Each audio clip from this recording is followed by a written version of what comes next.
देखो भैया question number 7वां, ठीक, प्रश्नावली 4 का क्वेश्चन नंबर 7वां। अभी एक बात समझ लो, मैं आपको बताना चाहता हूं, मैं ये 7वां क्वेश्चन बता रहा हूं, इसके बाद जो भी सेम क्वेश्चन होगा उसको आप अपने से हल करना, ठीक।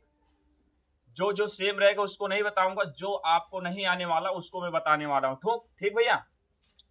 तो देखो क्वेश्चन नंबर 7वां क्या कह रहे हैं, देखो किसी संख्या के और उसके व्युत्क्रमों का योग 4 है, संख्या ज्ञात कीजिए, ठीक।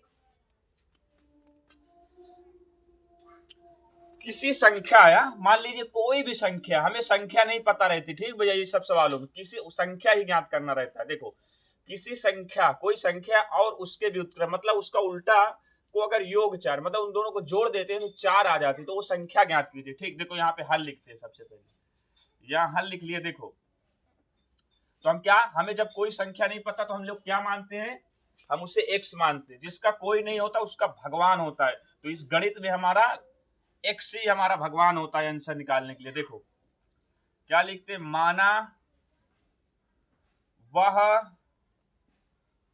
संख्या एक्स है, ठीक।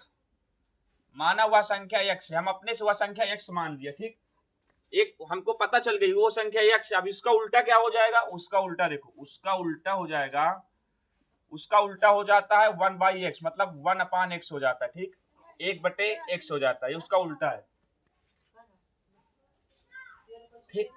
अब उनका योग क्या है, 4 है, तो देखो x + 1/x बराबर 4 है। ये बन गया हमारा समीकरण, इसको हल कर लेते हैं, आंसर आ जाएगा। देखो x का x जब क्रॉस मल्टीप्लाई होगा तो क्या हो जाएगा, x² हो जाएगा प्लस 1/x/4 हो जाएगा, ठीक।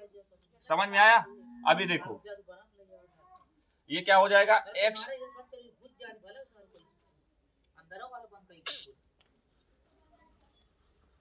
देखो भैया x² ये हुआ प्लस 1 है। देखो x² + 1/x इधर भागे में है ना, तो इधर चला जाएगा तो गुणे में हो जाएगा, क्या हो जाएगा 4x हो जाएगा, ठीक भैया। तो इसको हम समीकरण के रूप में बनाएंगे तो क्या हो जाएगा, देखो x², इधर इसको पक्षांतर करेंगे 4x को, तो क्या हो जाएगा -4x हो जाएगा, क्योंकि उधर प्लस में +1। अब इधर कुछ नहीं बना, बराबर 0 कर लेंगे, ठीक। ये हमारा बन गया द्विघात समीकरण, ठीक। अब इसको हल करते हैं।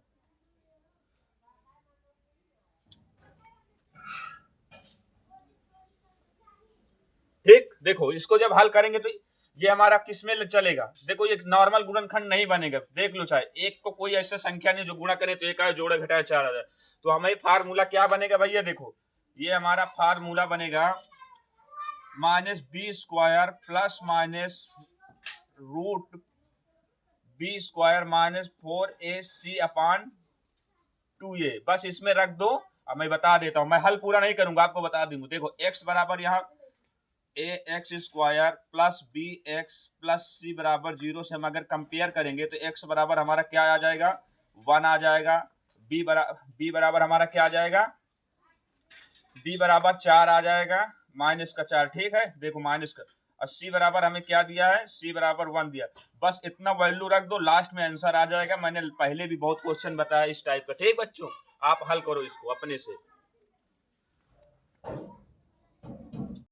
जिंदड़ी में कभी कोई आए न रब्बा, आए तो न फिर कभी जाए न रब्बा।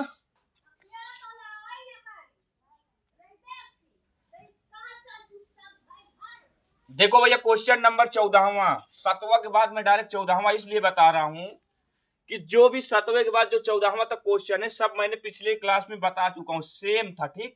आप उनको अपने से हल करो, इसलिए मैं डायरेक्ट 14वां बता रहा हूं, ठीक भैया। देखो 14वां क्वेश्चन क्या, देखो क्या एक ऐसी आम की बगिया बनाना संभव है जिसकी लंबाई चौड़ाई से दुगनी हो और उसका क्षेत्रफल 800 मीटर हो, यदि है तो उसकी लंबाई और चौड़ाई ज्ञात कीजिए। देखो मैं आपको समझा देता हूं एक चित्र बना के। देखो एक बगिया हमें है, मान लो एक खेत है तुम्हारा, आपका हमारा एक खेत है, ठीक। ये है जो हमें इसका क्षेत्रफल जो दिया है पूरा 800 मीटर दे दिया है, ठीक। तो क्या हम इसके मतलब क्षेत्रफल तो 800 मीटर दे दिया है, तो हमको लंबाई और चौड़ाई ज्ञात करना। तो क्षेत्रफल, तो हमें कहने का मतलब ये है कि इसका परिमाप ज्ञात करना है। कहने का मतलब क्या ये संभव है कि लंबाई और चौड़ाई बन सकता है इसका कि नहीं बन सकता, बस सवाल यही पूछ रहा है। ठीक भैया, जो इसका क्षेत्रफल हमें दिया है 800 मीटर दे दिया है। ठीक ठीक, देखो अब क्वेश्चन में हल करते हैं, यहां पे लिख लेते हैं हल। देखो, एक ऐसी आम की बगिया बनाना संभव है। कहने का मतलब हमें एक ऐसी आम की बाग को बनाना है जिसकी लंबाई जो है चौड़ाई से दुगनी हो, जिसकी लंबाई जो है चौड़ाई से दुगनी। मान लीजिए चौड़ाई अगर हमारी 5 है तो लंबाई 10 होना चाहिए, ये मतलब है। और जो उसका क्षेत्रफल कितना दिया, 800 मीटर। कहने का मतलब इसका पूरा क्षेत्रफल 800 मीटर हमें दे दिया है। अब हमें लंबाई और चौड़ाई ज्ञात करना है। ठीक बच्चों, देखो बेटा, सबसे पहले हम हल लिख लेते हैं। इसके बाद देखो, तो हम यहाँ पे मान लेते हैं, देखो हमें क्या लंबाई मानना है। देखो माना चौड़ाई मानते हैं भैया, माना चौड़ाई x मीटर है। ठीक, अब हम चौड़ाई x मीटर, इसका खेत का, अपने खेत का हमने x मीटर चौड़ाई मान लिया। ठीक, जो हमारा रोड की तरफ खेत है बच्चों, उसका हम चौड़ाई मान लिया x मीटर है। जब हमें चौड़ाई x मीटर पता चल गया, तो जो उसके बगल वाला खेत है ना, उसके मतलब मेरे दादा के बगल वाला जो खेत है, उसकी लंबाई कितना हो जाएगी, चौड़ाई से दुगना, तो ये हो जाएगी 2x हो जाएगा। ठीक बच्चों, समझ में आया? अभी तुमको मैं उदाहरण बढ़िया दे रहा हूं ताकि समझ में आए। ठीक बेटा, मेरे दादा के खेत की तरफ जो मेरे खेत की लंबाई कितना 2x हो गया, रोड की तरफ क्या हो गया, x हो गया चौड़ाई। ठीक, जब हमें लंबाई और चौड़ाई दोनों पता चल गया भैया, देखो तो लिख लेते, तो लंबाई क्या हो जाएगी भैया, तो लंबाई हो जाएगी 2x हो जाएगी। ठीक, 2x मीटर। ठीक बच्चों, इसका हमका क्षेत्रफल तो पूरा पता था कि मेरे खेत का पूरा क्षेत्रफल कितना 800 मीटर। तो लिख लेते हैं क्षेत्रफल। देखो, क्षेत्रफल बराबर फार्मूला होता है लंबाई गुणे चौड़ाई होता है बच्चों। ठीक, ये हमारा सूत्र कहता है, ये हमें फार्मूला सिखाता है, गणित हमें सिखाती है हमें कि क्षेत्रफल बराबर होता है लंबाई गुणे चौड़ाई होता है। तो लंबाई, क्षेत्रफल हमारा क्या दिया 800 मीटर, तो हम 800 मीटर लिख लेते हैं। ठीक, अब बराबर लंबाई क्या है, लंबाई हमारा 2x है, तो 2x लिख लेते हैं। ठीक, चौड़ाई क्या दिया, x दिया, तो x लिख लेते हैं। ठीक बच्चों, अब बस इसको हल कर लेते हैं, तो क्या हो जाएगा, देखो ये हो जाएगा 800 मीटर बराबर, देखो 2x इंटू एक्स, जब इसको दोनों को हम गुणा करेंगे तो कितना हो जाएगा, 2x का स्क्वायर हो जाएगा। ठीक, समझ में आया बच्चों? अभी देखो, इधर हमारा 2 गुणे में, इधर भेजेंगे तो भाग में चला जाएगा, तो 800/2 बराबर x स्क्वायर। ठीक, जब 2 से काटेंगे, 2 चौको 8, तो जो हो जाएगा 400 बराबर x स्क्वायर। ठीक, तो x स्क्वायर बराबर, देखो इधर x स्क्वायर है, इधर आ जाए तो अंडर रूट में चला जाएगा। कहने का मतलब 400 अंडर रूट हो जाएगा। ठीक, बराबर x हो जाएगा। तो x की जब वैल्यू हम निकालेंगे तो 400 को जब गुणनखंड करेंगे तो 20 आ जाएगा। ठीक, मेरे छोटे छोटे बच्चों, 10 में पढ़ने वाले लड़कों, समझो यही आंसर है हमारा। ठीक बेटा, देखो भैया क्वेश्चन नंबर 15वां क्या बोलता है, क्या निम्नलिखित स्थिति संभव है, यदि है तो उनकी वर्तमान आयु ज्ञात कीजिए। 2 मित्रों का आयु का योग 20 वर्ष है, 4 वर्ष पहले उनकी आयु का गुणनफल 48 था। ठीक, पहले क्वेश्चन समझो क्या कह रहा है। 2 मित्र हैं जिनकी आयु को अगर हम आपस में जोड़ते हैं तो उसका आयु 20 हो जाता है। ठीक, अब 4 वर्ष पहले, मतलब जो बीत गया वो 4 वर्ष पहले की बात कर रहा है। ठीक, जो 4 वर्ष पहले उनकी आयु का गुणनफल 48 था, बस हमको वही ज्ञात करना बेटा। ठीक, मेरे बिहार के छोरों, देखो तुमको एक बात बताता हूं, सवाल तभी आएगा जब से सबसे पहले यूट्यूब खोलो, यूट्यूब में मेरा नाम सर्च करो, गॉड ऑफ मैथ रीजनिंग, तो सबसे पहले मेरा चैनल आएगा, उसमें भगवान राम नहीं, मैं करेक्टर वाले राम को, अरुण गोविल, ठीक, अपने भगवान श्री राम अरुण गोविल, रामानंद सागर वाली रामायण के जो राम अरुण गोविल हैं, उनका फोटो आएगा। ठीक, वो फोटो पर क्लिक करना, उनके थोड़ा जो भी आपके भावना हो उनका आदर करना, उनका पूजा पाठ मतलब मन में करने की जरूरत है। ठीक, उनके बाद मेरा नाम लेना, मेरे नाम लेने के बाद तब सवाल पढ़ना। ठीक, तब तुम्हें समझ में आएगा। ठीक बेटा, अभी देखो मैं समझाता हूं।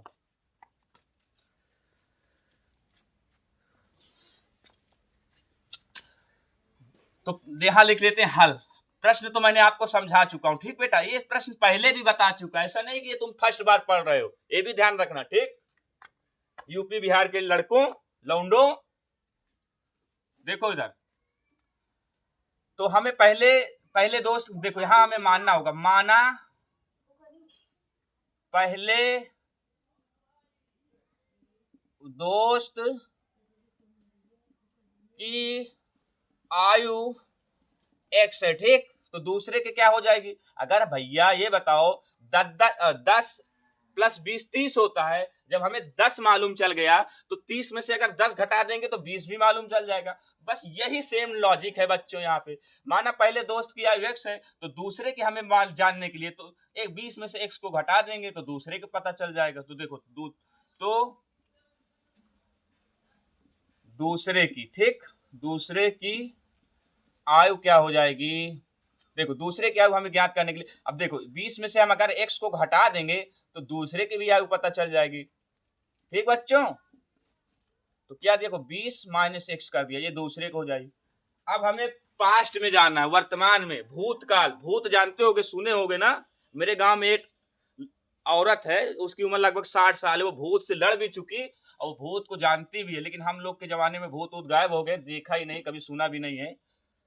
देखो तो मैं वही कहानी, भूत में जाते हैं, भूत पास्ट में अब जा रहे हैं। 4 वर्ष पहले उनकी आयु का गुणनफल 48 था, ठीक। देखो 4 वर्ष पहले, अब यहां जाते हैं 4 वर्ष पहले,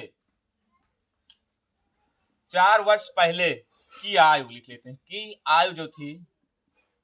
तो 4 वर्ष पहले माइनस में जाएगा ना भैया, पीछे जाएगा तो माइनस, अगर आगे जाएगा तो प्लस करेंगे। तो हम x में से हम 4 को घटा देंगे। तो ये पहले की 4 वर्ष पहले की आयु क्या थी? x माइनस 4 थी पहले का, ठीक। और दूसरे के,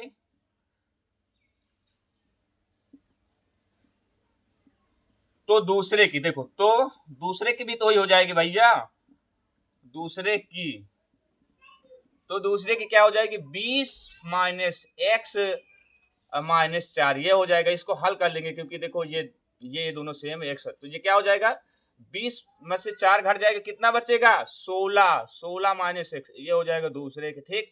पहले की आयु ये है, दूसरे की आयु ये है, ठीक बच्चों। तो इनका गुणनफल क्या था? 48 था। तो हम लिख लेते हैं गुणनफल, प्रश्नानुसार लिख लेते हैं भैया, प्रश्नानुसार,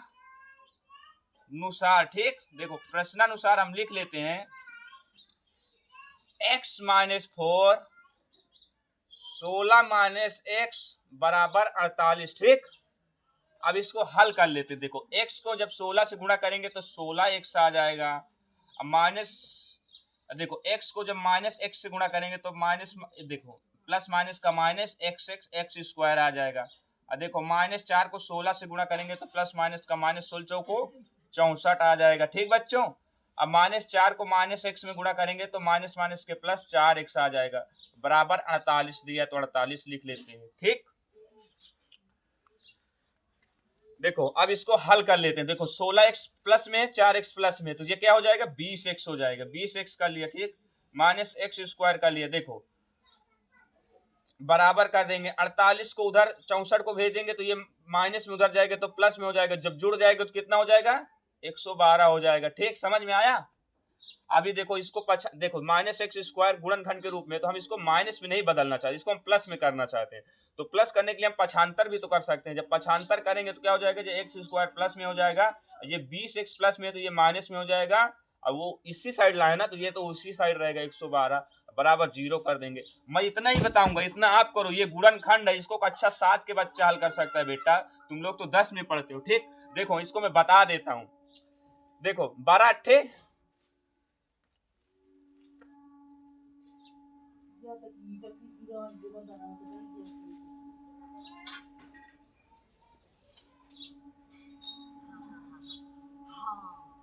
इसको तुम फार्मूला से हल कर लेना, ठीक बेटा। कौन वाला फार्मूला? अगर ना पहले तो गुणनखंड बनेगा, नहीं बनेगा तो तुमको किससे हल करना है?